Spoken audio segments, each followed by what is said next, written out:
ഹരേ കൃഷ്ണ. എല്ലാവരെയും ഇന്നത്തെ നമ്മുടെ ശ്രീമദ് ഭാഗവതം ക്ലാസ്സിലേക്ക് സ്വാഗതം ചെയ്യുന്നു. ഹരേ കൃഷ്ണ. ജയ ജയ ഭാഗവത ദേവാ, ജയ ജയ ഭാഗവത, ജയ ജയ രാധാ കൃഷ്ണ സ്വരൂപ, ജയ ജയ ഭാഗവത ദേവാ, ജയ ജയ ഭാഗവത. ഓം നമോ ഭഗവതേ വാസുദേവായ. ഓം നമോ ഭഗവതേ വാസുദേവായ. ഓം നമോ ഭഗവതേ വാസുദേവായ. നിഗമകൽപതരോർഗലിതം ഫലം ശുഖമുഖാദമൃതാദ്രവ്യസംയുതം പിബത ഭാഗവതം രസമാലയം മുഹുരഹോരസികാ ഭുവി ഭാവുകാഃ. നാരായണം നമസ്കൃത്യ നരം ചൈവ നരോത്തമം ദേവീം സരസ്വതീം വ്യാസം തതോ ജയമുദീരയേത്.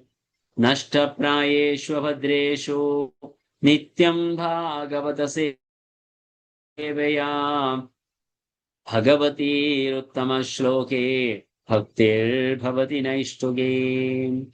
ഓം അജ്ഞാനതിമിരാന്ധസ്യ ജ്ഞാനാഞ്ജനശലാകയാ ചക്ഷുരുന്മിലിതം യേന തസ്മൈ ശ്രീഗുരവേ നമഃ. നമോ ഓം വിഷ്ണുപാദായ കൃഷ്ണപൃഷ്ഠായ ഭൂതലേ ശ്രീമതേ ഭക്തിവേദാന്ത സ്വാമിന്നിതി നാമിനേ. നമസ്തേ സരസ്വതേ ദേവേ ഗൗരവാണി പ്രചാരിണേ നിർവിശേഷ ശൂന്യവാദി പാശ്ചാത്യദേശതാരിണേ. ജയ ശ്രീ കൃഷ്ണ ചൈതന്യ പ്രഭു നിത്യാനന്ദ ശ്രീ അദ്വൈത ഗദാധര ശ്രീവാസാദി ഗൗരഭക്തവൃന്ദ.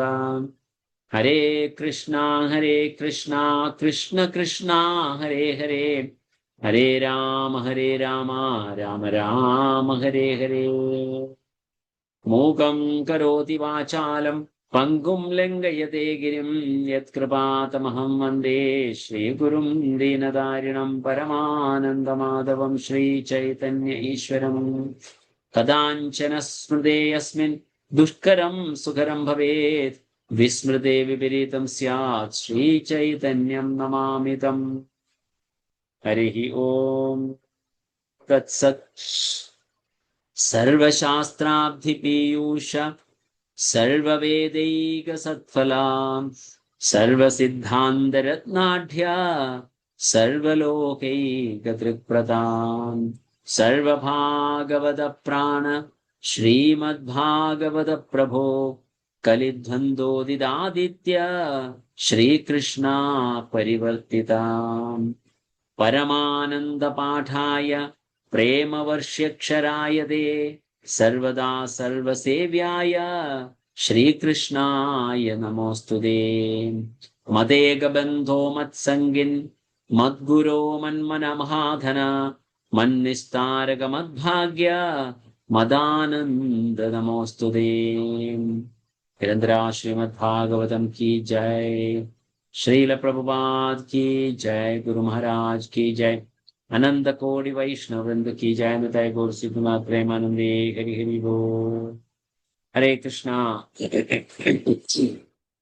എല്ലാവരെയും ഒരിക്കൽ കൂടി നമ്മുടെ ഈ ശ്രീമദ് ഭാഗവതം ക്ലാസ്സിലേക്ക് സ്വാഗതം ചെയ്യുന്നു. എല്ലാവരും വന്നതിൽ വളരെ സന്തോഷമുണ്ട്.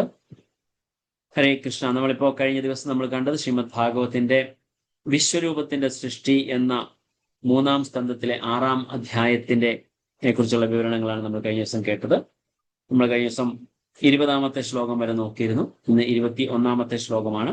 അത് ഭഗവാന്റെ ആ വിശ്വരൂപത്തെ കുറിച്ചിട്ട് അതിലെ ഓരോ അംഗങ്ങൾ അല്ലെങ്കിൽ ഓരോരോ സൃഷ്ടിയുടെ ഭാഗങ്ങളെ കുറിച്ചിട്ട് എങ്ങനെയാണ് ഓരോ വിസ്തരണങ്ങൾ ഉണ്ടായത് എന്നുള്ളതിനെ കുറിച്ചുള്ള ഡിസ്ക്രിപ്ഷനാണ് നമ്മൾ കേട്ടുകൊണ്ടിരിക്കുന്നത്. ശ്ലോകം നമ്പർ 21 എന്ന് പറയുന്നത് നോക്കാം. ഹസ്താവസ്യ വിനിർഭിന്ന ആ ഇന്ദ്രിയ സ്വർപ്പതിരാവിശത് വാർത്തയാംശേന പുരുഷോ യയാ വൃത്തിം പ്രബദ്ധ്യത്തെ. തദനന്തരം ബൃഹദ് രൂപത്തിന്റെ കൈകൾ വേറിട്ട് സൃഷ്ടിതമായപ്പോൾ സ്വർഗീയ ഗ്രഹങ്ങളുടെ ഭരണാധികാരിയായ ഇന്ദ്രൻ അവയിൽ പ്രവേശിക്കുകയും ജീവസത്തയ്ക്ക് ജീവസന്ധാരണത്തിനാവശ്യമായ വ്യാപാരങ്ങൾ നിർവഹിക്കാൻ സാധ്യമാവുകയും ചെയ്തു. നമ്മള് ഇതിനകത്ത് കാണുന്നത് ബൃഹദ് രൂപത്തിൽ നിന്ന് കൈകൾ വേറിടുകയാണ് ചെയ്തത്. അപ്പൊ ഇന്ദ്രിയങ്ങൾ എന്ന് പറയുന്നത് കൈകളാണ്. അതിന്റെ ദേവൻ എന്ന് പറയുന്നത് ഇന്ദ്രൻ ആയിട്ട് നമുക്ക് കാണാൻ സാധിക്കുന്നുണ്ട്. ഇതിന്റെ സറ്റിൽ ഓർഗൻ എന്ന് പറയുന്നത്, സറ്റിൽ സെൻസ് ഓർഗൻ എന്ന് പറയുന്നത് വ്യാപാരത്തിനായി ഉപയോഗിക്കുന്നു എന്നിവിടെ പറയുന്നുണ്ട്. ജീവസത്തയ്ക്ക് ജീവസന്ധാരണത്തിന് ആവശ്യമായ വ്യാപാരങ്ങൾ നിർവഹിക്കാൻ സാധിക്കുന്നു. അപ്പൊ അതാണ് ഇവിടെ സറ്റിൽ സെൻസ് ആയിട്ട് പറയുന്നത്. പിന്നെ അതുപോലെ അതിന്റെ സെൻസ് ഓബ്ജക്റ്റ് എന്ന് പറയുന്നത് ഈ പറഞ്ഞ വ്യവഹാരങ്ങളാണ് അല്ലെങ്കിൽ വ്യാപാരങ്ങളാണ് എന്ന് നമുക്ക് മനസ്സിലാക്കാൻ സാധിക്കുന്നുണ്ട്. ഇതാണ് ഇതിൽ നിന്ന് നമുക്ക് പഠിക്കാനുള്ളത്. ശ്ലോകം 22 പാദാവസ്യ വിനിർഭിന്നൗ ലോകേശോ വിഷ്ണുരാവിശത് ഗത്യാ സ്വാംശേന പുരുഷോ യയാ പ്രാപ്യം പ്രബദ്ധ്യതേ. അതിനുശേഷം ബൃഹത് രൂപത്തിന്റെ കാലുകൾ വേറിട്ട് ആവിഷ്കൃതമാവുകയും വിഷ്ണു എന്നു പേരുള്ള ദേവൻ പരമദിവ്യോത്തമ പുരുഷനല്ല, ഇത് പരമദിവ്യോത്തമ പുരുഷൻ അല്ലാതെ ഒരു വേറൊരു വിഷ്ണു എന്നാണ് പറയുന്നത്. ഭാഗികമായ ചലനത്തോടെ അവയിൽ പ്രവേശിക്കുകയും ചെയ്തു. ജീവസത്തെ ലക്ഷ്യസ്ഥാനത്തേക്ക് നീങ്ങാൻ ഇത് സഹായിച്ചു. അപ്പൊ ഇവിടെ വിഷ്ണു എന്ന് ഇവിടെ ഉപയോഗിക്കുന്നത് അത് ഉപേന്ദ്രനാഥ്, അത് പാദം കാലുകളാണ് ഇവിടുത്തെ ഓർഗൻ എന്ന് പറയുന്നത്. ഗ്രോസ് ഓർഗൻ അല്ലെങ്കിൽ ഇന്ദ്രിയം എന്ന് പറയുന്നത് കാലുകളാണ്. അതിന്റെ ദേവത എന്ന് പറയുന്നത് വിഷ്ണു എന്ന് ഇവിടെ ഉപയോഗിക്കുന്നു. ഇവിടെ പരമദിവ്യോത്തമ പുരുഷനല്ല എന്ന് ബ്രാക്കറ്റിൽ കൊടുത്തിട്ടുണ്ട്. ഇവിടെ മറ്റൊരു ബുക്കിൽ ഇവിടെ പറയുന്നത് ഉപേന്ദ്രനാണ് എന്നാണ്. അതുപോലെ അതിന്റെ സറ്റിൽ സെൻസ് ഓർഗൻ എന്ന് പറയുന്നത് ഗത്യ അല്ലെങ്കിൽ പാദങ്ങൾ. അതിന്റെ സെൻസ് ഓബ്ജക്റ്റ് എന്ന് പറയുന്നത് പല സ്ഥലങ്ങളിലേക്ക് നമുക്ക് നീങ്ങുന്നതിന് വേണ്ടിയിട്ടുള്ള ആഗ്രഹങ്ങൾ, അതാണ് നമ്മുടെ സെൻസ് ഓബ്ജക്റ്റ്. അല്ലെങ്കിൽ പല സ്ഥലങ്ങളിലേക്ക് നീങ്ങുക എന്നുള്ള ആവശ്യം എന്ന് പറയുന്നു.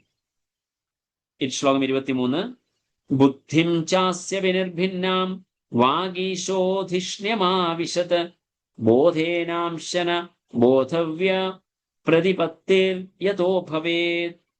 വിവർത്തനം ശിലപ്രഭുപാദ് കി ജയ. ബൃഹത് രൂപത്തിന്റെ ബുദ്ധി വേറിട്ട് ആവിഷ്കൃതമായപ്പോൾ വേദങ്ങളുടെ ദേവനായ ബ്രഹ്മാവ് തന്റെ ബോധ്യശക്തിയുടെ ഭാഗത്തോടുകൂടി അതിൽ പ്രവേശിക്കുകയും തദ്വാര ജീവസത്തയ്ക്ക് ഒരു ബോധ്യപ്പെടൽ വസ്തു അനുഭവവേദ്യമാവുകയും ഉണ്ടായി. അടുത്തത് ബുദ്ധിയാണ് ഡെവലപ്പ് ആകുന്നത്.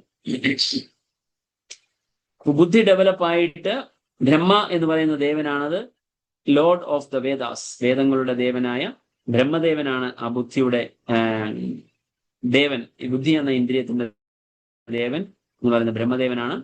ബോധേന എന്നിവിടെ ഉപയോഗിക്കുന്നത്. ബോധേന എന്ന് പറഞ്ഞു കഴിഞ്ഞാല് അത് നമ്മളുടെ മനസ്സിലാക്കാനുള്ള കഴിവാണ്. ആ മനസ്സിലാക്കാനുള്ള കഴിവാണ് ഇതിന്റെ സറ്റിൽ സെൻസ് അല്ലെങ്കിൽ ഇന്ദ്രിയങ്ങളുടെ എന്താ പറയാ സൂക്ഷ്മരൂപം. Power of understanding and object, മനസ്സിലാക്കുന്നതിനുള്ള ശക്തി, അതിനുള്ള കഴിവാണ് ഇതിന്റെ സെൻസ് ഓബ്ജക്റ്റ് എന്ന് പറയുന്നതെന്ന് മനസ്സിലാക്കാൻ സാധിക്കുന്നുണ്ട്.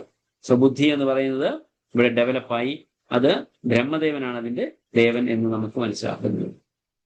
ശ്ലോകം 24 ഹൃദയം ചാസ്യ നിർഭിന്നം ചന്ദ്രമാധിക്ഷ്ണ്യമാവിശത് മനസാംശേന യേനാസൗ വിക്രിയാം പ്രതിപദ്യതേ. വിവർത്തനം ഭാവാർത്ഥം ശിലപ്രഭുപാദ് കി ജയ. അനന്തരം ബൃഹത് രൂപത്തിന്റെ ഹൃദയം വേറിട്ട് ആവിഷ്കൃതമാവുകയും ചന്ദ്രദേവൻ തന്റെ ഭാഗികമായ മാനസിക വൃത്തികളുമായി അതിനുള്ളിൽ പ്രവേശിക്കുകയും ചെയ്തു. അങ്ങനെ ജീവസത്തയ്ക്ക് തന്റെ മാനസികമായ അഭ്യൂഹങ്ങൾ നടത്താൻ കഴിവുണ്ടാവുകയും ചെയ്തു.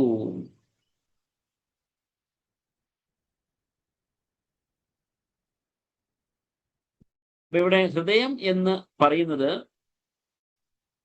മനസ്സിനെ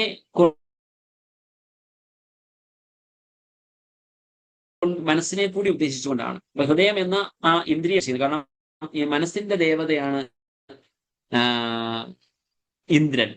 ഇന്ദ്രദേവനെ കുറിച്ച് ഇവിടെ പറയുന്നുണ്ട്. ഹൃദയം അനന്തരം ബൃഹത് രൂപത്തിന്റെ ഹൃദയം വേറിട്ട് ആവിഷ്കൃതമാവുകയും ചന്ദ്രദേവൻ തന്നെ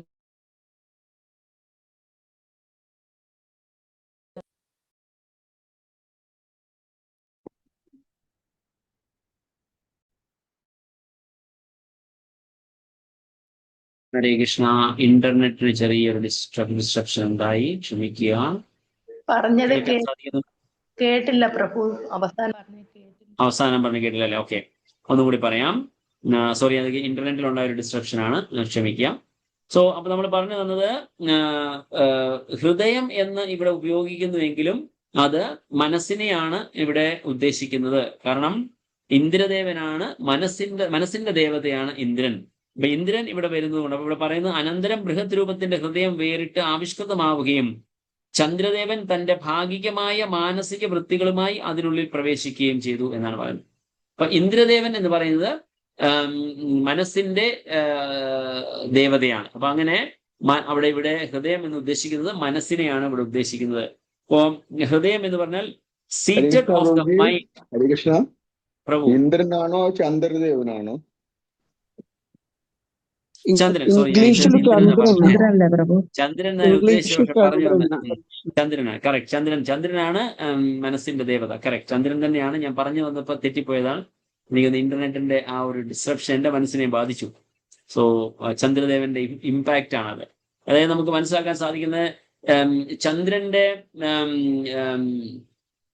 എന്താ പറയാ, അമാവാസ്യ അതുപോലെ പൂർണിമ ഇങ്ങനെയുള്ള ദിവസങ്ങളില് മാനസികമായിട്ട് പ്രയാസം അനുഭവിക്കുന്ന ചില വ്യക്തികളുണ്ടെങ്കിൽ അവർക്ക്, അതായത് ഞാൻ ഉദ്ദേശിക്കുന്ന മനോരോഗികളായിട്ടുള്ള വ്യക്തികൾക്ക് അമാവാസ്യ, പൗർണമി ഇങ്ങനെയുള്ള ഇങ്ങനെയുള്ള ദിവസങ്ങളിൽ അവർക്ക് കൂടുതൽ ബുദ്ധിമുട്ടുകൾ അനുഭവിക്കുന്നുണ്ട്. അത് ഒരുപക്ഷെ നമുക്ക് അറിയാവുന്ന കാര്യമായിരിക്കും.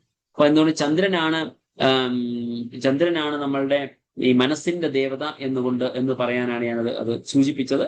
അപ്പോൾ അതുകൊണ്ട് ചന്ദ്രദേവനെയാണ് ഇവിടെ ഭാഗികമായിട്ട്. അപ്പൊ ഇവിടെ പറയുന്നത് മനസ്സ് എന്ന് പറയുന്നത്, അല്ലെങ്കിൽ ഹൃദയം എന്നുകൊണ്ട് ഉദ്ദേശിക്കുന്നത് ഇവിടെ മനസ്സാണ്. ചന്ദ്രനാണ് ദേവത. അതിന്റെ നമ്മുടെ മാനസികമായ ചെയ്തികൾ, അല്ലെങ്കിൽ മനസ്സിന്റെ പ്രവൃത്തികൾ, അല്ലെങ്കിൽ മനസ്സിന്റെ പ്രവൃത്തി ചെയ്യാനുള്ള ആ തീക്ഷ്ണതയാണ് ഇവിടെ സറ്റിൽ സെൻസ് ഓർഗൻ, അതായത് സൂക്ഷ്മ ഇന്ദ്രിയം എന്ന് പറയുന്നത്. പിന്നെ മനസ്സിന് ചില സ്പെക്കുലേഷൻസ്, അങ്ങനെ ചില കാര്യങ്ങൾ, നമ്മൾ അഭ്യൂഹങ്ങൾ ഇവിടെ പറയുന്നത്, അങ്ങനെ ജീവസത്തയ്ക്ക് തന്റെ മാനസികമായ അഭ്യൂഹങ്ങൾ നടത്താൻ കഴിവുണ്ടാവുകയും ചെയ്തു. ആ അഭ്യൂഹങ്ങളാണ് സെൻസ് ഒബ്ജക്റ്റ് എന്ന് പറയുന്നത്. ഹരേ കൃഷ്ണ. സോ ക്ഷമിക്കുക, ഞാൻ അറിയാതെയാണത് ഇന്ദ്രൻ എന്ന് പറഞ്ഞു പോയത്. എന്റെ മനസ്സും കുറച്ച് വ്യതിചലിച്ചു പോയി. സോ ചന്ദ്രൻ എന്ന് തിരുത്തി വായിക്കുക തീർച്ചയായിട്ടും. ഹരേ കൃഷ്ണ, അത് clear. Thank you so much Ganganath, അത് ഹൈലൈറ്റ് ചെയ്തു തന്നതിൽ, അല്ലെങ്കിൽ അത് വീണ്ടും റിപ്പീറ്റ് ചെയ്തുകൊണ്ടേ ഇരുന്നതിന്. ഹരേ കൃഷ്ണ. സോ ചന്ദ്രനാണ് മനസ്സിന്റെ ദേവത. അടുത്ത ശ്ലോകം 26 പോകാം. ആത്മാനം ചാസ്യ നിർഭിന്നം അഭിമാനോ അവിശത്പദം കർമ്മണാംശേന യേനാസൗ കർത്തവ്യം പ്രതിപദ്യതേ. ഇവിടെ ആത്മാനം ചാസ്യ. സോ അതിനുശേഷം ബൃഹത് രൂപത്തിന്റെ ഭൗതിക അഹങ്കാരം, അതാണ് ആത്മാനം ചാസ്യ നിർഭിന്നം. അവിടെ നിന്ന്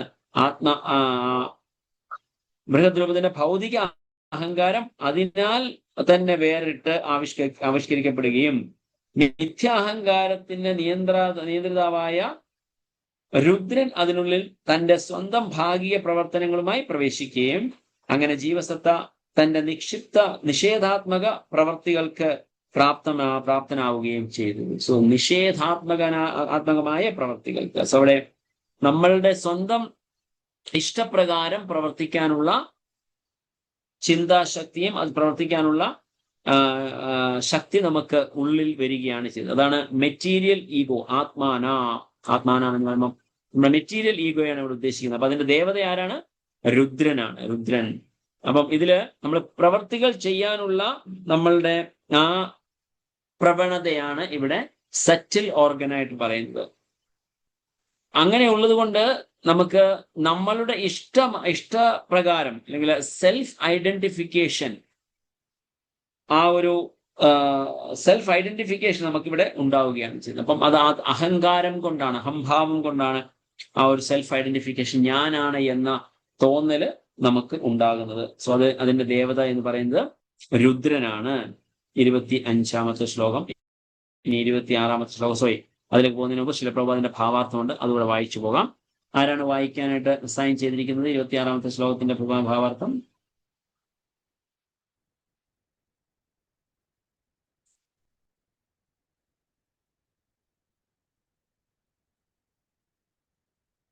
ഹരേ കൃഷ്ണ.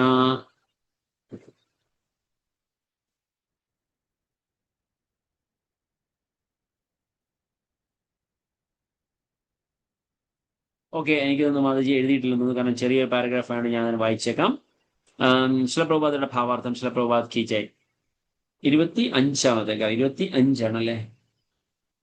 ആ ഭാവാർത്ഥം വിനീത് പ്രഭുവാണല്ലോ. വിനീത് പ്രഭുവാണ് വായിക്കേണ്ടത്.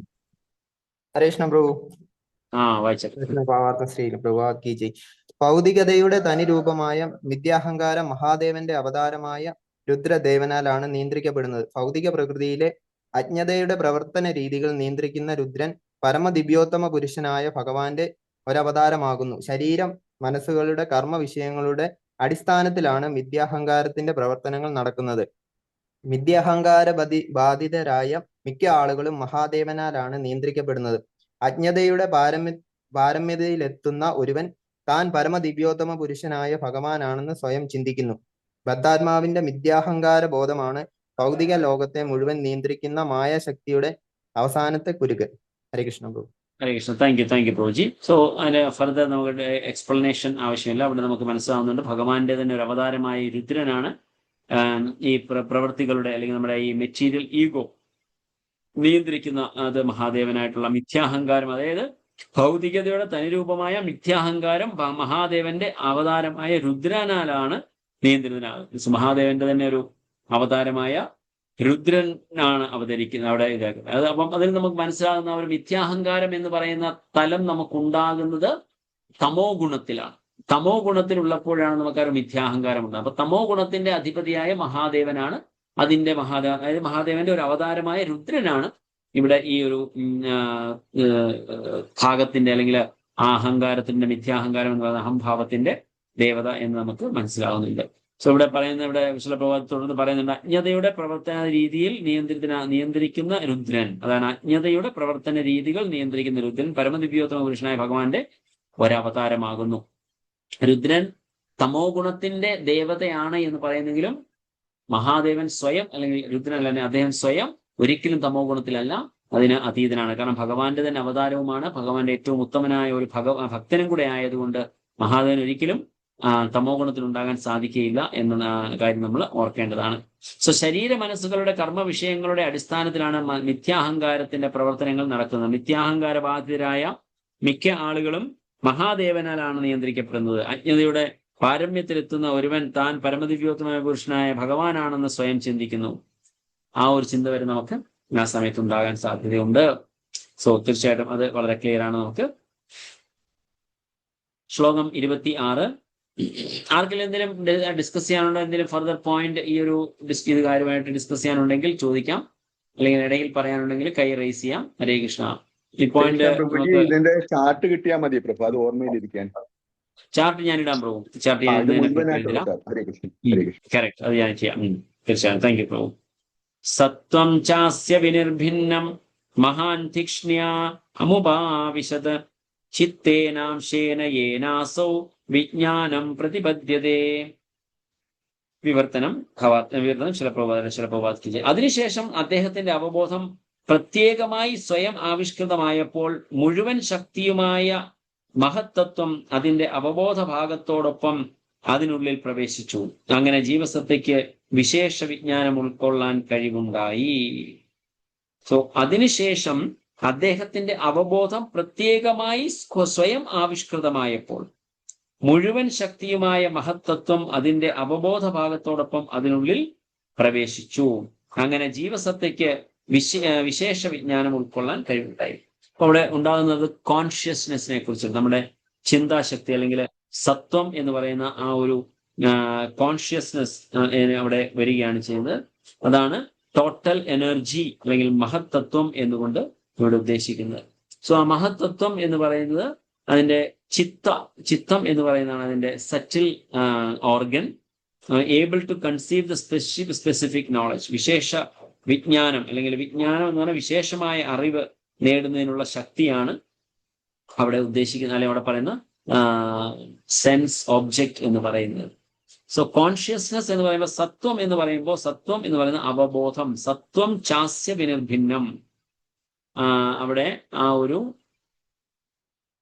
ഡെവലപ്പായി വരികയാണ് എന്ന് നമുക്കിവിടെ മനസ്സിലാക്കുന്നു.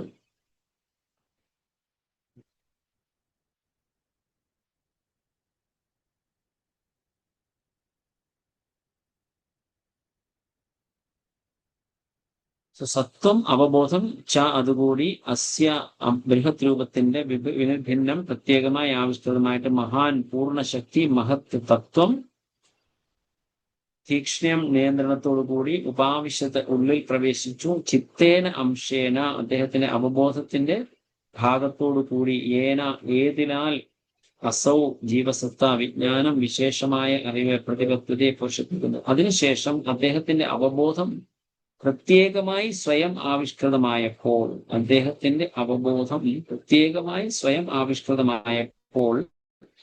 മുഴുവൻ ശക്തിയുമായ മഹത്തത്വം അതിന്റെ അവബോധ ഭാഗത്തോടൊപ്പം അതിനുള്ളിൽ പ്രവേശിച്ചു. അങ്ങനെ ജീവസത്തയ്ക്ക് വിശേഷ വിജ്ഞാനം ഉൾക്കൊള്ളാൻ കഴിവുണ്ടായി. അതിനെന്തെങ്കിലും വേറെ എന്തെങ്കിലും അർത്ഥം ആർക്കെങ്കിലും കാണാൻ സാധിക്കുന്നുണ്ടോ?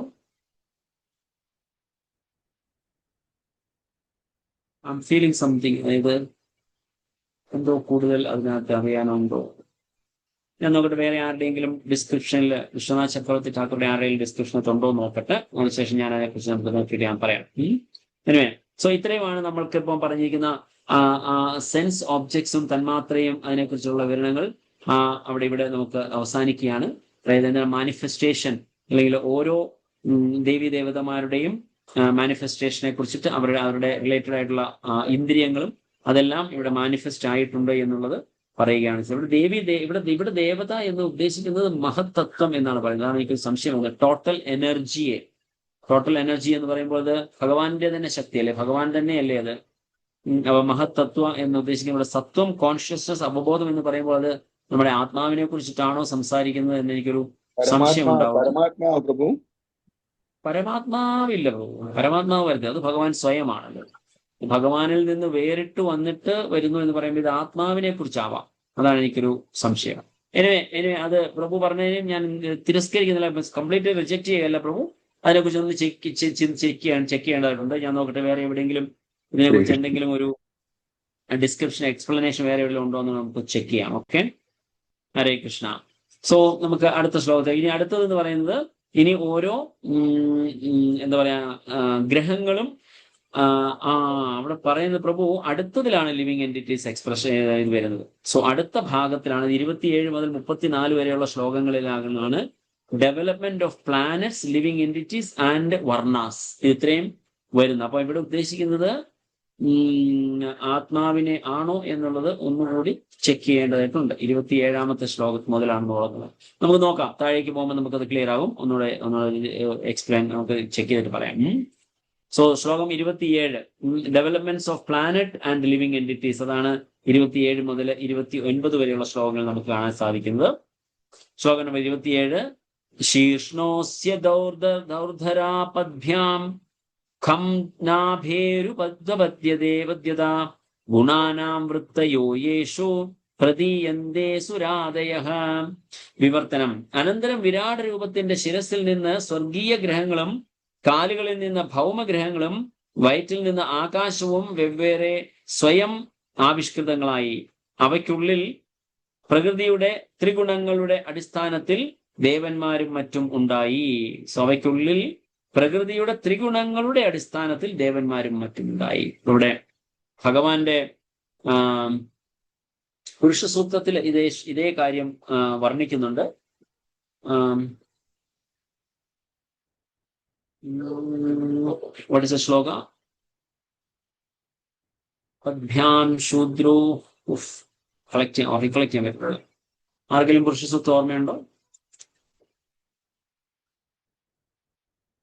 ബ്രാഹ്മണസ്യ മുഖമാസീത്.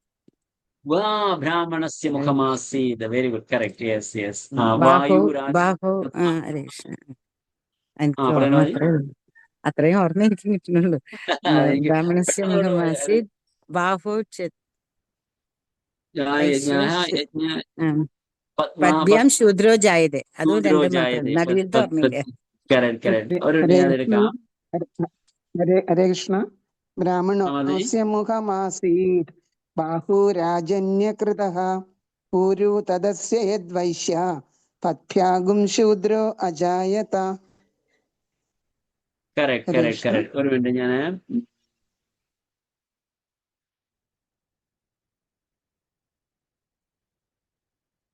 Just 1 second. ഒരു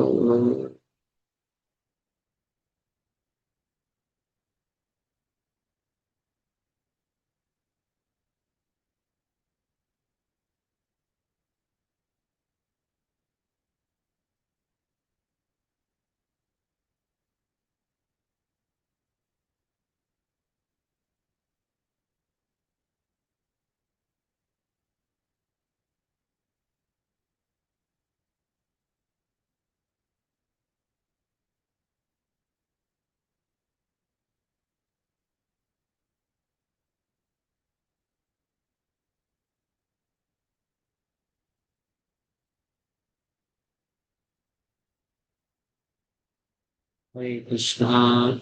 യെസ്.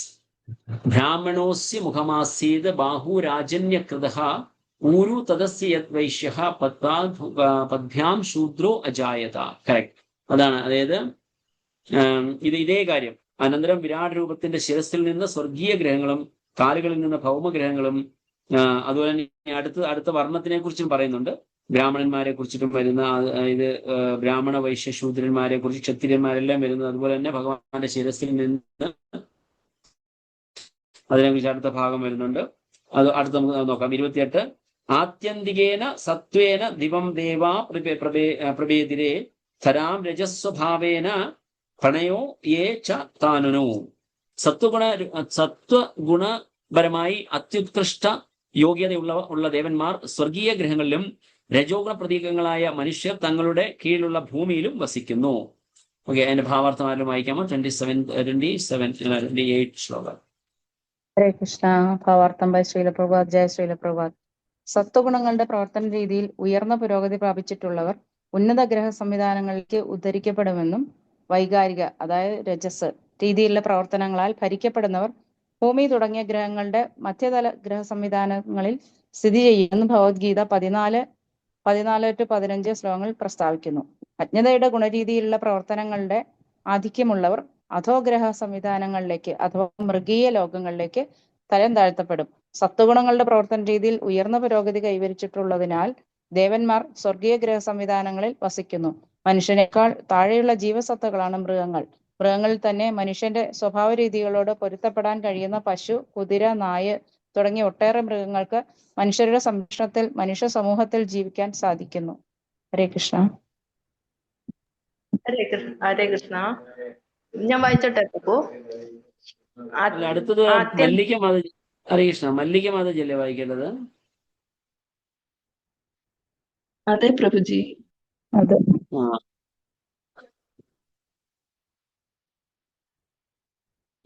മല്ലിക മാതജുണ്ടോ? അല്ലെങ്കിൽ മല്ലിക മാതജി വായിച്ചോളൂ. ഇപ്പൊ ആരാണ് വായിക്കാൻ തുടങ്ങിയത്? പ്രഭു വത്സല. പ്രഭു 29. എന്താണ് ഒരു കൺഫ്യൂഷൻ? മല്ലിക മാതജി അവൈലബിൾ ആണോ? പ്രഭു 20.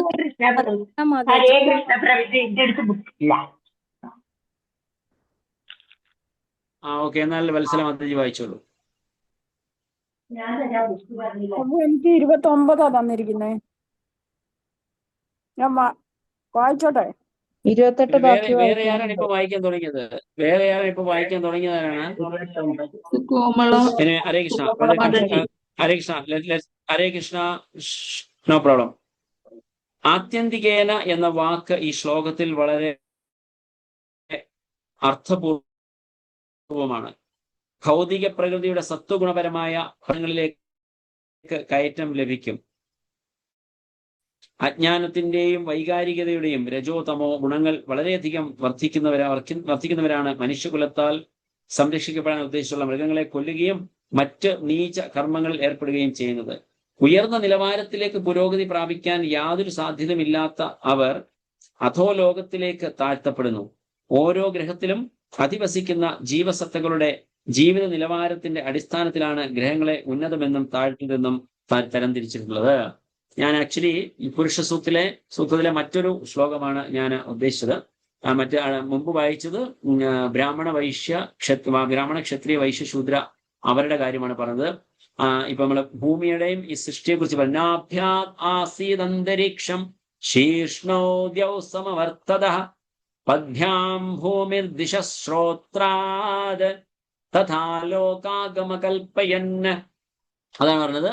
അദ്ദേഹത്തിന്റെ നാഭിയിൽ നിന്ന് അന്തരീക്ഷം, അതായത് ആകാശവും എല്ലാം സൃഷ്ടിക്കപ്പെട്ടു, ഭൂമിയും എല്ലാം ഭഗവാന്റെ പാദത്തിൽ നിന്നും സൃഷ്ടിക്കപ്പെട്ടു എന്ന് പറയുന്ന ശ്ലോകം പുരുഷ സൂക്തത്തിലുണ്ടെന്ന് പറഞ്ഞത്. ആ ഒരു ശ്ലോകമാണ് ഞാൻ ഉദ്ദേശിച്ചത്. പക്ഷെ ബ്രാഹ്മണനെ കുറിച്ചുള്ളത് നമ്മൾ അടുത്ത് വരുന്നതേ ഉള്ളൂ. അപ്പൊ നമുക്ക് ആ സമയത്ത് നമുക്ക് നോക്കാം. സോ എനിവേ, ഇപ്പൊ ഇവിടെ പറയുന്നത് സത്വഗുണപരമായി അത്യുത്കൃഷ്ട യോഗ്യതയുള്ള ദേവന്മാർ സ്വർഗീയ ഗ്രഹങ്ങളിലും രജോഗുണ പ്രകൃതികളായ മനുഷ്യർ തങ്ങളുടെ കീഴിലുള്ളവരുമായി ഭൂമിയിലും വസിക്കുന്നു. ഇതിനകത്തിൽ പറയുന്ന ഒരു പ്രധാനപ്പെട്ട കാര്യം, ഈവൻ മുമ്പിലത്തെ ശ്ലോകത്തിൽ നമ്മൾ നോക്കുമ്പോൾ, അനന്തരം വിരാട രൂപത്തിന്റെ ശിരസിൽ നിന്ന് സ്വർഗീയ ഗ്രഹങ്ങളും കാലുകളിൽ നിന്ന് ഭൗമഗ്രഹങ്ങളും വയറ്റിൽ നിന്ന് ആകാശവും വെവ്വേറെ സ്വയം ആവിഷ്കൃതങ്ങളായി അവയ്ക്കുള്ളിൽ പ്രകൃതിയുടെ ത്രിഗുണങ്ങളുടെ അടിസ്ഥാനത്തിൽ ദേവന്മാരും മറ്റുമുണ്ടായി. വളരെ കറക്റ്റാണത്. അപ്പോ ഈ പ്രപഞ്ചത്തിലുള്ള ലോകമാണ്, അല്ലെങ്കിൽ ലോകങ്ങളിൽ പെടുന്നതാണ് ഈ സ്വർഗലോകങ്ങളും അതെല്ലാം ഈ നമ്മൾ ജീവിക്കുന്ന എല്ലാം. അതായത് ഭൂമി പോലെ തന്നെ ഉള്ള മറ്റൊരു ഗ്രഹമാണ് സ്വർഗലോകം എന്നുകൊണ്ട് നമുക്കിവിടെ മനസ്സിലാക്കാൻ സാധിക്കുന്നു. അപ്പൊ ഭൗതിക പ്രപഞ്ചത്തിലുള്ളതാണ് ഇത്. ഭൗതിക പ്രപഞ്ചത്തിലുള്ളത് എന്ന് പറയുമ്പോൾ 3 ഗുണങ്ങൾക്ക് അടിമപ്പെട്ടതാണ് ഈ പറഞ്ഞ എല്ലാ ലോകങ്ങളും. സ്വർഗം, ഭൂമി, അതുപോലെ പാതാളം, ഈ 3 ഭാഗങ്ങളിലുള്ള ലോകങ്ങളും ത്രിഗുണങ്ങൾക്ക് അധീനതയിലുള്ള, അല്ലെങ്കിൽ അതിന്റെ അടിമപ്പെട്ടിട്ടുള്ളതാണ്. അപ്പോ തീർച്ചയായിട്ടും നമുക്ക് അവിടെയും ഭഗവാൻ കൃഷ്ണന്റെ സൂപ്രമസി, അല്ലെങ്കിൽ ഭഗവാൻ വിഷ്ണുവിന്റെ കൃഷ്ണന്റെ സൂപ്രമസിയെ കുറിച്ച് നമുക്ക് മനസ്സിലാക്കാൻ സാധിക്കുന്നു. അപ്പൊ ദേവീദേവന്മാര് പോലും ത്രിഗുണങ്ങൾക്ക് അടിമപ്പെട്ടതാണ്. അതൊരു വളരെ ക്ലിയർ ആയിട്ട് നമ്മൾ എംഫസൈസ് ചെയ്ത് കൊടുത്ത് മനസ്സിലാക്കേണ്ട ഒരു കാര്യമാണ്. തീർച്ചയായിട്ടും നമ്മളെക്കാൾ ഒരുപാട് ഉയർന്ന തലത്തിലാണ് അവരുടെ സ്ഥിതി, അവർ സ്ഥിതി ചെയ്യുന്നത്, അതിന് യാതൊരു സംശയവുമില്ല. പക്ഷെ ത്രിഗുണങ്ങൾക്ക് അധീനതയിലുണ്ട് എന്നുള്ളത് ഉറപ്പാണ്. ത്രിഗുണങ്ങൾക്ക് അധീനതയിൽ ഉള്ളത് കൊണ്ടാണല്ലോ അവർക്കും ഈ അഹങ്കാരം ഒക്കെ ഉണ്ടാകുന്നത്.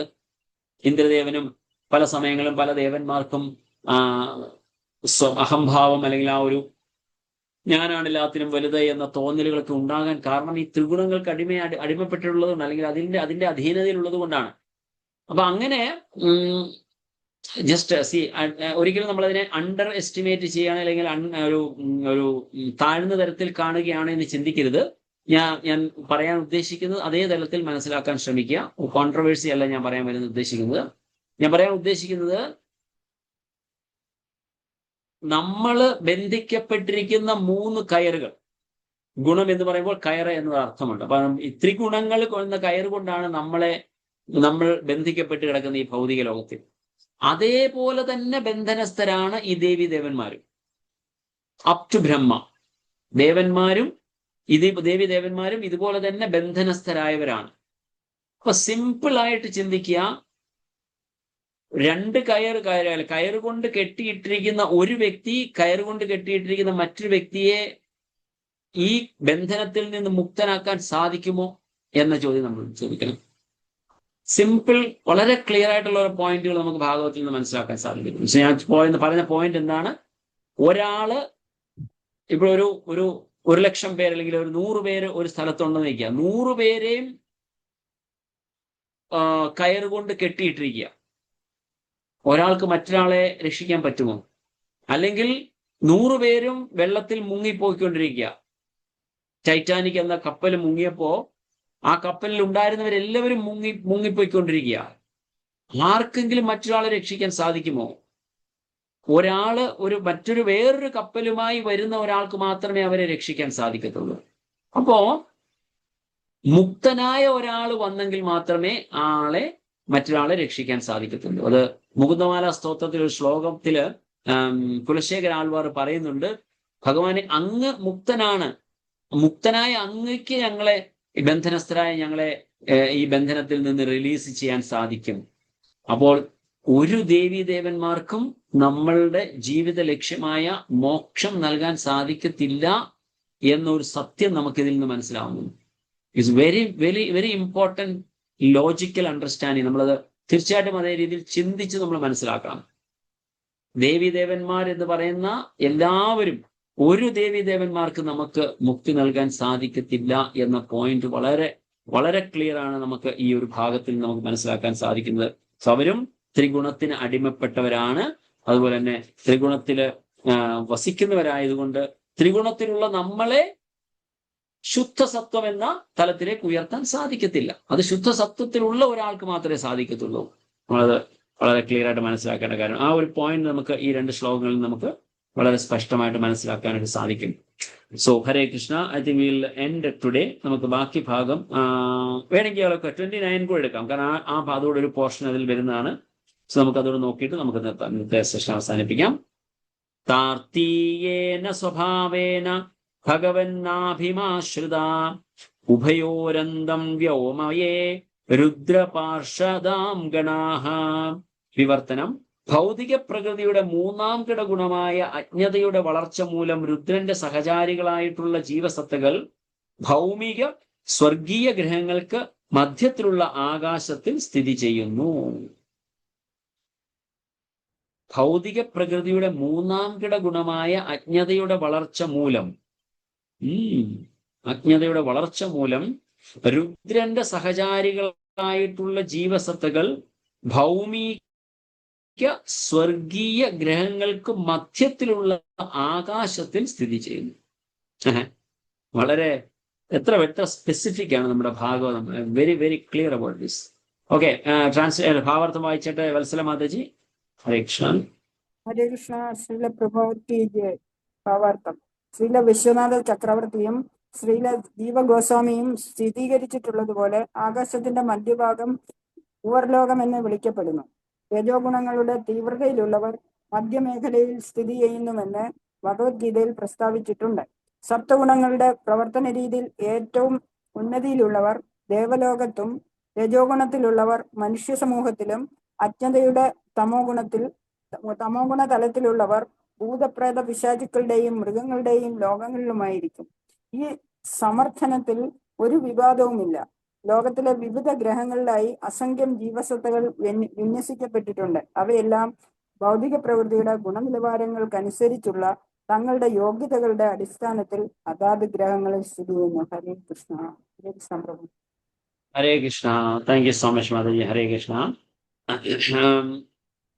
മുമ്പ് പറഞ്ഞ അതേ കാര്യം ഞാൻ റിപ്പീറ്റ് ചെയ്യുകയല്ല, പക്ഷെ അതിലൊരു ക്ലാരിഫിക്കേഷൻ കൂടെ പറയാൻ ആഗ്രഹിക്കുകയാണ്. ദേവീദേവന്മാർ ത്രിഗുണങ്ങളുടെ അധീനതയിലാണ് എന്ന് പറഞ്ഞതുകൊണ്ട് അവർ തമോ ഗുണത്തിലാണ് എന്ന് ഞാൻ അർത്ഥമാക്കുന്നില്ല കേട്ടോ. അതൊന്നുകൂടെ സ്പെസിഫൈ ചെയ്യണം. അവർ തമോ ഗുണത്തിലല്ല, അവർ സത്വഗുണത്തിലാണ്. പക്ഷെ സത്വഗുണത്തിലാണ് എന്ന് പറയുന്നുവെങ്കിലും ഈ 3 ഗുണങ്ങളിൽ ഒരു ഗുണത്തിലാണ്, സത്വഗുണത്തിലാണ് അവർ. അപ്പോ നമ്മൾ ഒന്നുകൂടെ സ്പെസിഫിക് അല്ലെങ്കിൽ മനസ്സിലാക്കാൻ വേണ്ടി A class jail, B class jail, C class jail എന്ന അണ്ടർസ്റ്റാൻഡിങ് എടുക്കാം. സോ മലയാളത്തിൽ പറയാറുള്ളത് പോലെ ബന്ധുര കാഞ്ചന കൂട്ടിലാണെങ്കിലും ബന്ധനം തന്നെ പാലും. So they are also bound by this 3 gunas. അതാണ് ഞാൻ പറയാൻ ഉദ്ദേശിച്ചത്. തീർച്ചയായിട്ടും ത്രിഗുണങ്ങൾക്ക് അധീനതയിൽ എന്ന് പറയുമ്പോൾ ദേവന്മാരാരെങ്കിലും തമോ ഗുണത്തിലാണോ എന്ന് ഇല്ല എന്ന് പറയുന്നില്ല. തമോ ഗുണത്തിനോട് ഇൻഫ്ലുവൻസ് ഉള്ളത് കൊണ്ടാണ് അവർക്ക് ഫോൾസ് ഈഗോ ഉണ്ടാകുന്നത് പല സന്ദർഭങ്ങളിലും. പക്ഷെ they are in the higher level അല്ലെങ്കിൽ സത്വഗുണത്തിലാണ് അവരെപ്പോഴും വർത്തിക്കുന്നത് എന്ന് നമ്മൾ മനസ്സിലാക്കണം. സോ അപ്പൊ ഇവിടെ പറയുന്നത് ഭൗതിക പ്രകൃതിയുടെ മൂന്നാംകിട ഗുണമായ അജ്ഞതയുടെ വളർച്ച മൂലം, അജ്ഞതയിൽ അത്ര ഡീപ്പായിട്ട് അല്ലെങ്കിൽ ഏറ്റവും കൂടുതലുള്ളതുകൊണ്ട് രുദ്രന്റെ സഹചാരികളായിട്ടുള്ള ജീവസത്തകൾ ഭൗമിക സ്വർഗീയ ഗ്രഹങ്ങൾക്ക് മധ്യത്തിലുള്ള ആകാശത്തിൽ സ്ഥിതി ചെയ്യുന്നു. അവരുടെ ഇൻഫ്ലുവൻസ് അത്രമാത്രമുണ്ട്. അത്രയും കൂടുതൽ തമോ ഗുണത്തിന്റെ വളർച്ചയിൽ ഏറ്റവും ഉന്നതയിൽ നിൽക്കുകയാണ്. അപ്പൊ അത് നമുക്കിതിടെ ആ ഒരു രീതിയിൽ നമുക്കിതിനെ മനസ്സിലാക്കേണ്ടത്. അപ്പൊ വിശ്വനാഥ ചക്രവർത്തിയുടെ ശിവജീവ ഗോസ്വാമിയും സ്ഥിരീകരിച്ചിട്ടുള്ളതുപോലെ ആകാശത്തിന്റെ മധ്യഭാഗം ഭുവർ ലോകം എന്ന് വിളിക്കപ്പെടുന്നു. അതാണ് നമുക്കറിയാം ഭൂർ ഭുവർ സ്വഹ, അതായത് ഭൂമിയും ഭുവർ ലോകവും സ്വർഗലോകവും എന്നുള്ള 3 തലങ്ങളിലാണ്. അപ്പൊ സത്വഗുണങ്ങളുടെ പ്രവർത്തന രീതിയിൽ ഏറ്റവും ഉന്നതയിലുള്ളവർ ദേവലോകത്തും, രജോഗുണത്തിലുള്ളവർ മനുഷ്യ സമൂഹത്തിലും, അജ്ഞതയുടെ തമോഗുണ തലത്തിലുള്ളവർ ഭൂത പ്രേത പിശാചുക്കളുടെയും മൃഗങ്ങളുടെയും ലോകങ്ങളിലുമായിരിക്കും.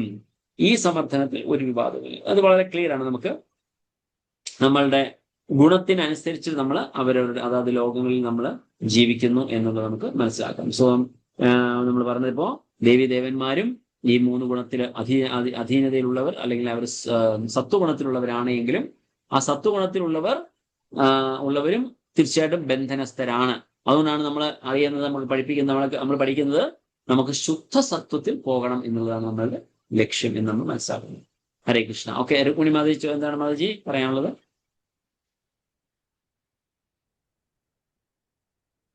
ഹരേ കൃഷ്ണ. രുക്മിണി മാതാജി അൺമ്യൂട്ട് ചെയ്തോട്ടെ മാതാജി. ഹരേ കൃഷ്ണ. സോറി. സത്വഗുണങ്ങളുടെ പ്രവർത്തന രീതിയിൽ ഏറ്റവും ഉന്നതിയിലുള്ളവർ ദേവലോകത്തും രജോ ഗുണത്തിലുള്ളവർ മനുഷ്യ സമൂഹത്തിലും. പ്രഭു അതൊന്നുകൂടെ ക്ലിയർ ആക്കി തരാം. രജോ മനുഷ്യ സമൂഹത്തിൽ 3 ഗുണങ്ങളും അല്ലേ? അപ്പൊ എനിക്കത് ക്ലിയർ ആവുന്നില്ല. അതായത് അവിടെ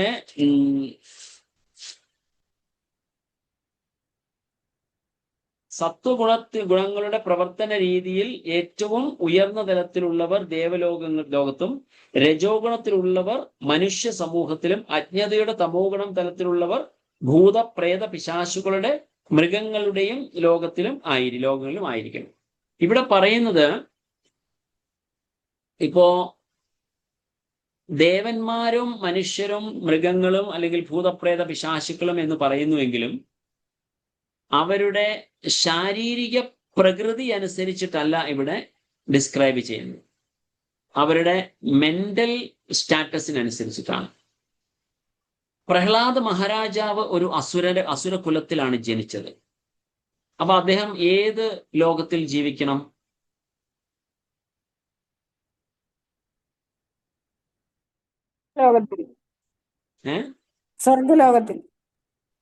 സ്വർഗലോകത്തിന്റെ മുകളിലാണ് ജീവിക്കേണ്ടത്. ശുദ്ധസത്വത്തിലാണ്. അത് പ്യുവർ ഡിവോട്ടി ആയിരുന്നുകൊണ്ട് അതൊരു ശുദ്ധസത്വ ലോകത്തിലാണ് ജീവിക്കേണ്ടത്. മീൻസ് ഈ ഷുഡ് ബി ഇൻ വൈകുണ്ഠ ലോക. പക്ഷെ അദ്ദേഹം ജീവിച്ചെവിടെയാണ്? ഭൂമിയിലാണ്. അല്ലെങ്കിൽ ഈവൻ ഭൂമിക്ക് താഴെയുമായിരുന്നു. അത് ഭൂമിയിലും ഉണ്ടായിരുന്നു. ഈവൻ ഭൂമിക്ക് താഴെയും, അതായത് അസുര ലോകം എന്ന് പറഞ്ഞു കഴിഞ്ഞാൽ താഴെയാണ്. അപ്പം ഞാൻ പറയാൻ ഉദ്ദേശിക്കുന്നത് എന്തെന്നാൽ അവരുടെ ശാരീരിക പ്രകൃതി അനുസരിച്ചോ അല്ലെങ്കിൽ ഇതനുസരിച്ചിട്ടോ അല്ല ഇത് ഡിസ്ക്രൈബ് ചെയ്യുന്നത്. അവരുടെ മെന്റൽ സ്റ്റാറ്റസ് ആണ്. ഈവൻ ഭക്തന്മാർ ജീവിക്കുന്ന ഈ ഭൂമിയിൽ പോലും സ്വർഗമോ വൈകുണ്ഠ ലോകമോ ആകാം. ഇവിടെ ഒരു സിംബോളിക് ആയിട്ട് നമുക്ക് മനസ്സിലാക്കുന്ന രീതിയിൽ വേണ്ടി നമുക്ക് ഈ ഒരു എക്സ്പ്ലനേഷൻ പറഞ്ഞതാണ്. മനുഷ്യര് എന്ന് പറയുന്നത് കൂടുതലും രജോ ഗുണത്തിന് അധീനതയിലുള്ളവരാണ്. പക്ഷെ ഇന്ന് അത് കലിയുഗത്തിലേക്ക് നമ്മൾ പോയിക്കൊണ്ടിരിക്കുമ്പോൾ നമ്മൾ താഴേക്ക് പോകുന്നു. അതുകൊണ്ട് ഈവൻ ഭൂമിയിലെ അവസ്ഥയും അസുര ലോകം അല്ലെങ്കിൽ പാതാള ലോകത്തിൽ നിന്നൊട്ടും വ്യത്യസ്തമല്ല. ഇന്ന് ഈ ലോകത്ത് നമ്മൾ കാണുന്ന അവസ്ഥ എന്ന് പറഞ്ഞാൽ പാതാള ലോകത്തിൽ നിന്ന് ഒട്ടും വ്യത്യസ്തമല്ല. പക്ഷെ ഭക്തന്മാരുള്ളത് കൊണ്ട് അവർക്ക് നമ്മുടെ ഭൂമി ഇപ്പോഴും ഈ ഒരു സ്ഥിതിയിൽ നിൽക്കുന്നു എന്നുള്ളത് നമുക്ക് മനസ്സിലാക്കാൻ സാധിക്കും. അപ്പോ മെന്റൽ സ്റ്റാറ്റസ്, ഗംഗാധർ ഒരു മിനിറ്റ് ഞാൻ വരാൻ പ്രഭു. മെന്റൽ സ്റ്റാറ്റസ് വെച്ച് നോക്കിയാൽ ഇൻ ദ നോർമൽ ക്രിയേഷൻ ലെവലില് ആ ഒരു സ്റ്റാറ്റസ് നോക്കുമ്പോൾ ദേവന്മാര് സ്വർഗലോകത്തിലും മനുഷ്യര് രജോ ഗുണമുള്ള ഭൂമിയിലും മറ്റുള്ളവർ പാതാളത്തിലും ഉണ്ടാകണമെന്ന് പറഞ്ഞു. അപ്പോ ഇവിടെ പറഞ്ഞൊരു കാര്യമുണ്ട്, മൃഗങ്ങൾ എന്ന് പറയുന്നത്. അപ്പൊ മൃഗങ്ങൾ എവിടെയാ ജീവിക്കേണ്ടത്? മൃഗങ്ങൾ പാതാളത്തിലാണ്, മൃഗങ്ങൾ ഭൂമിയിലും ഉണ്ട്, മൃഗങ്ങൾ തമോ ഗുണത്തിലാണ്. സോ അത് ഫിസിക്കലായിട്ടുള്ള ഒരു എക്സാക്ട്ലി ഈ ലോകത്തിലെ പാടുള്ളൂ അങ്ങനെ ഒരു നിബന്ധനയില്ല. അവര് ഏത് ലോകത്തിൽ താമസിച്ചാലും, മൃഗങ്ങൾ ഏത് ലോകത്തിൽ താമസിച്ചാലും അത് അവർക്ക് പാതാളം തന്നെയാണ്. മനസ്സിലാവുന്നുണ്ടോ? മനുഷ്യരെന്ന് പറയുന്നത് മനുഷ്യരുടെ കാറ്റഗറി അനുസരിച്ച്, ഈവൻ പറയുകയാണെങ്കിൽ ദേവന്മാരുടെ സ്ഥിതി എടുത്താട്ട് നമ്മൾ എല്ലാവരും ധാരാളം കേട്ടിട്ടുള്ള പാസ്റ്റേമാണ് ഭഗവാന്റെ ദാമോദര ലീല. ദാമോദര ലീലയിൽ ഉണ്ടായിരുന്ന ആ 2 ദേവന്മാർ അല്ലെങ്കിൽ ഗന്ധർവന്മാർ അല്ലെങ്കിൽ കുബേരന്റെ 2 മക്കള്, ദേവന്മാർ തന്നെയാണ് അവര്. ആ കുബേരന്റെ 2 മക്കള് സ്വർഗലോകത്തിൽ താമസിച്ചെങ്കിലും അവർ യഥാർത്ഥത്തിൽ സ്വർഗലോകത്തിലായിരുന്നു. അവരുടെ മെന്റൽ സ്ഥിതി അനുസരിച്ച് നോക്കിയാൽ അല്ല, അവർ പാതാളത്തിനും താഴെയാണ്. ആ ഒരു അവസ്ഥയിലാണ് അവർ ജീവിച്ചിരുന്നത്. സെൻസ് ഗ്രാറ്റിഫിക്കേഷന്റെ ഏറ്റവും ഹയസ്റ്റ് ലെവലിലാണ്. അതുകൊണ്ട് അവര് ജീവിക്കുന്നത് എവിടെ, അല്ലെങ്കിൽ ആ ലോകത്തിന്റെ ഫിസിക്കൽ പൊസിഷൻ അല്ല ഇവിടെ ഉദ്ദേശിക്കുന്നത്. അവര് എവിടെ താമസിച്ചാലും അവരുടെ മെന്റാലിറ്റി അനുസരിച്ച് അല്ലെങ്കിൽ മാനസികമായ അവസ്ഥ അനുസരിച്ചിട്ട് അത് സ്വർഗമോ നരകമോ ഭൂമിയോ ആകാം എന്നുള്ളതാണ് അത് മനസ്സിലാക്കേണ്ടത്. മാതാജി ക്ലിയർ ആണോ മാതാജി? ഹരേകൃഷ്ണ പ്രഭുജി ഇപ്പോഴേ ക്ലിയർ ആയി. അത് ഒരു കൺഫ്യൂഷൻ ആയിരുന്നു, ഇപ്പൊ പറഞ്ഞു. Very good, thank you so much Mataji. ചോദിച്ചതിൽ വളരെ thank you so much. Okay, Ganganath Prabhu please. Prabhu Hare Krishna. Krishna Prabhuji, ഭൂമിയിൽ തന്നെ വിവിധ അവസ്ഥകളുള്ള സ്ഥലങ്ങളിൽ ജനിക്കേണ്ടി വരും, അങ്ങനല്ലേ അതിന്റെ? കറക്റ്റ്, അത് തന്നെ പറഞ്ഞത്. ഭൂമിയിൽ തന്നെ മൃഗങ്ങളും മനുഷ്യരും ഭൂമിയിൽ തന്നെയാണ്. അപ്പൊ മൃഗങ്ങൾ താഴെയും അല്ലെങ്കിൽ ഭൂമിയിൽ അങ്ങനെ സെപ്പറേറ്റ് ലോകമില്ല. നമ്മൾ അതിനാണ് അവരുടെ ജീവിത രീതികളും അവരുടെ മാനസിക അവസ്ഥയും അനുസരിച്ചിട്ടുള്ള ആ ഒരു രീതി തന്നെയാണ് പറഞ്ഞത്. ആ അന്തരീക്ഷത്തില് നിരവധി ദുഃഖങ്ങളും ദുരിതങ്ങളും അവർക്കത് ഭൂമിയിൽ തന്നെ ലഭിക്കുകയും ചെയ്യും അല്ലേ? Correct 100%. Very good, very clear. Yes, correct. Yes, Vishnupriya Mataji. Krishna Prabhuji പ്രണാമം. പ്രഭുജി, ഇതിന് ആദ്യത്തെ ഇതിന്റെ ഒരു ശ്ലോകത്തിൽ പറഞ്ഞില്ലേ, നാഭി എന്ന് പറയുന്നത് ഭഗവാന്റെ ആകാശാണെന്ന്, ഭൂമി എന്ന് പറയുന്നത് പാദങ്ങളാണെന്നല്ലേ പറഞ്ഞേ? അപ്പൊ പാതാളത്തിനെ കുറിച്ച് പറയണില്ലേ അല്ലെ പ്രഭു? പാതാളത്തിൽ അല്ല, അതാണല്ലോ പറഞ്ഞത്. ഉപരിലോകങ്ങൾ ഭഗവാന്റെ ശിരസിൽ നിന്നും, മിഡിലുള്ളത് അന്തരീക്ഷം എന്ന് പറയുന്നത് ഭഗവാന്റെ നാഭിയിൽ നിന്നും, ഭൂമിയും താഴോട്ടുള്ളതും, ഭൂമി എന്ന് പറയുന്നത് യഥാർത്ഥത്തിൽ ഇടയിലുള്ള ഒരു ലോകമായിട്ടാണ് ഡിസ്ക്രൈബ് ചെയ്തിരിക്കുന്നത് എങ്കിലും ഭൂമി is also coming as part of പാതാള ഇൻ ദ സെൻസ് ലോവർ പ്ലാനറ്റ്സിലാണ് ഭൂമി. അതുകൊണ്ടാണ് പാദത്തിൽ നിന്ന് സൃഷ്ടിക്കപ്പെട്ടുള്ളതെന്ന് പറയുന്നത്. കാരണം ഭൂമിയിലെ അങ്ങനെ പറയുമ്പോ അതില് പാതാളം കൂടെ ലോവർ പ്ലാനറ്ററി സിസ്റ്റംസ്. പ്രഭുജി, അതുകൊണ്ടാണോ ദുഃഖാലയം അശാശ്വതം എന്ന് ഭൂമിയെ? Perfect, correct, 100%. ദുഃഖാലയം അശാശ്വതം എന്ന് പറയുമ്പോൾ ഈവൻ സ്വർഗലോകവും അതിൽ തന്നെ വരുന്നതാണ് പ്രഭു. സ്വർഗലോകവും അതിൽ തന്നെയാണ് വരുന്നത്, സംശയമല്ല. കാരണം അതായത് നമ്മള് ആക്ച്വലി സ്വർഗലോകത്തിൽ താമസിക്കുന്നവരെന്ന് പറയുന്നതും we have to pay for that. നമ്മൾ കഴിഞ്ഞൊരു ക്ലാസ്സിൽ ഞാൻ എവിടെയോ ഇങ്ങനെ എക്സ്പ്ലെയിൻ ചെയ്തപ്പോൾ പറയുകയുണ്ടായി, നമ്മളൊരു 5 സ്റ്റാർ അല്ലെങ്കിൽ 7 സ്റ്റാർ ഹോട്ടലിൽ നമ്മൾ പോയി താമസിക്കുന്നു. നമ്മുടെ വീട്ടിൽ താമസിക്കുന്നതിനേക്കാൾ ഒരുപാട് ഫെസിലിറ്റീസും സുഖസൗകര്യങ്ങളും നമുക്ക് ആ 7 സ്റ്റാർ ഹോട്ടലിൽ കിട്ടും, നമുക്കറിയാം. പക്ഷെ അവിടെ പോയി നിൽക്കണമെങ്കിൽ we have to pay for that. നമ്മൾ പേയ്മെന്റ് നടത്തണം. 1 ദിവസമോ 2 ദിവസമോ ഒക്കെ പോയി താമസിക്കണമെങ്കിൽ തന്നെ നമ്മുടെ കുടുംബം എഴുതി വെക്കേണ്ടി വരും. അതേ രീതിയിലുള്ള പേയ്മെന്റ് നമ്മൾ നടത്തിയെങ്കിലേ നമുക്ക് ആ 7 സ്റ്റാർ ഹോട്ടലിൽ പോയി താമസിക്കാൻ പറ്റത്തുള്ളൂ. സിമിലർ വേ നമ്മൾ ഇവിടെ നിന്നുകൊണ്ട് അല്ലെങ്കിൽ നമ്മൾ ചെയ്യുന്ന പുണ്യപ്രവർത്തനങ്ങളാണ് അവിടുത്തെ കറൻസി സ്വർഗലോകത്തിൽ. അപ്പൊ സ്വർഗലോകത്തിൽ പോയി നമ്മൾ നിൽക്കുകയാണെങ്കിൽ നമുക്ക് അത്രയും ബാങ്ക് ബാലൻസ് ഉണ്ടെങ്കിൽ, പുണ്യപ്രവർത്തികളുടെ ബാങ്ക് ബാലൻസ് ഉണ്ടെങ്കിൽ നമുക്ക് അവിടെ പോയി നിൽക്കാം. But as soon as we our balance, ഇപ്പൊ 2 ദിവസത്തേക്ക് 3 ദിവസത്തേക്ക് 5 ദിവസത്തേക്ക് നമ്മൾ പോയി 7 സ്റ്റാർ ഹോട്ടലിൽ പോയി താമസിച്ചു വിചാരിക്കാം. ആ 5 ദിവസത്തെ പേയ്മെന്റ് കഴിഞ്ഞാൽ അടുത്ത ദിവസം അവർ പറയും ഇറങ്ങിക്കോളൂ എന്ന് പറയും. നമ്മൾ ഇറങ്ങിയേ പറ്റത്തുള്ളൂ. സിമിലർ വേ ആണ് സ്വർഗലോകത്തിലും. സ്വർഗലോകത്തിൽ നമ്മളുടെ ബാലൻസ് ഉള്ളിടത്തോളം കാലം നമുക്ക് അവിടെ സ്റ്റേ ചെയ്യാം. അത് കഴിഞ്ഞ് ആ പേയ്മെന്റ് നടത്താൻ നമ്മുടെ പൈസ ഇല്ലാതെ വരുമ്പോൾ നമ്മൾ വീണ്ടും താഴേക്ക് വരും. So that is also A part of, അതായത് ഒരു ടെമ്പററി ആയിട്ട് കുറച്ച് ഹയർ സെൻസ് പ്ലഷർ നമുക്ക് എൻജോയ് ചെയ്യാൻ സാധിക്കുമെന്ന് മാത്രമേ സ്വർഗത്തിന് ഗുണമുള്ളൂ. സോ അല്ലെങ്കിൽ സ്വർഗവും പറയും ഭൂമി ഇതിൽ തന്നെ ഉള്ളതാണ്. ദേവലോകത്തിലും അവർക്കും വേദനകളും ഈ പറഞ്ഞ ജന്മ മൃത്യു ജരാവ്യാധി അവിടെയും ഉണ്ട്. അവരും മരിക്കുന്നുണ്ട്. പക്ഷെ നമ്മളെക്കാൾ കുറച്ച് ലോങ് ഡ്യൂറേഷൻ ആയിരിക്കും എന്ന് മാത്രം അവർ ജീവിക്കുന്ന സമയം. സെൻസ് എൻജോയ്മെന്റ് ചെയ്യുന്നത് അവർക്ക് കുറച്ച് കൂടുതൽ സെൻസ് എൻജോയ്മെന്റ് ചെയ്യാൻ സാധിക്കും നമ്മളുമായി കമ്പയർ ചെയ്യുമ്പോൾ എന്ന് മാത്രമേ ഉള്ളൂ. പക്ഷെ അവിടെയും യുദ്ധമുണ്ടെങ്കിൽ ദുഃഖം, അവിടെയും വേദനകൾ അനുഭവിക്കുന്നുണ്ട്, അവിടെയും മരണഭയമുണ്ട്, അവിടെയും പൊസിഷൻ പോകുമെന്ന ഭയമുണ്ട്, അവിടെയും ഈ ചീറ്റിങ്ങും ഒക്കെ നടക്കുന്നുണ്ട്. സോ ദാറ്റ് ഇസ് ഓൾസോ ദുഃഖാലയം ശാശ്വതം. ഹരേ കൃഷ്ണ. ഹരേ കൃഷ്ണ. ആർക്കെങ്കിലും വേറെ എന്തെങ്കിലും ഡിസ്കസ് ചെയ്യാനുണ്ടോ? Hare Krishna. So Hare Krishna. We will end the session. അങ്ങനെയെങ്കിൽ നമ്മൾ ഈ സെഷൻ എൻഡ് ചെയ്യുകയാണ്. Thank you so much. Granthraj Shrimad Bhagavatam കി ജയ്, ശ്രീ പ്രഭുപാദ് കി ജയ്, ഗുരു മഹാരാജ് കി ജയ്, अनंत कोटि वैष्णव वृंद की जय. निताय गौर सिद्धनाथ प्रेमानंदे. हरि हरि बोल. Hare Krishna. Thank you so much.